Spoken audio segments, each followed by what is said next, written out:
हल्लीच्या मुलांची लाईफस्टाईल खूप बदललेली आहे आणि अर्थातच या लाईफस्टाईलचा बदल म्हणून आपल्याकडे स्मोकिंगचं प्रमाण आणि अल्कोहोल घेण्याचं प्रमाणही जास्त वाढलेलं आहे.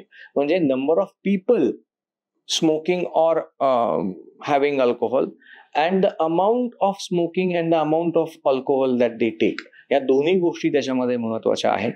तर याचा आणि फर्टिलिटीचा काही संबंध आहे का, असा एक प्रश्न मला विचारला जातो. तर येस, डायरेक्टली या सगळ्याचा फर्टिलिटीशी संबंध आहे. Smoking and alcohol both have a negative impact on fertility. आणि त्याच्यामुळे जर आपण स्मोकिंग आणि अल्कोहोल अवॉइड केलं कम्प्लिटली तर सगळ्यात उत्तम, नॉट ओनली फर्टिलिटी पर्स्पेक्टिव्हने पण ओव्हरऑल हेल्थच्या दृष्टीने सुद्धा ते तितकंच महत्वाचं आहे. पण अगदीच अवॉइड करू शकत नाहीये असं असेल तर मग मात्र काय प्रमाणात आपण या सगळ्या गोष्टी करतोय त्याच्याकडे लक्ष द्यायला हवंय.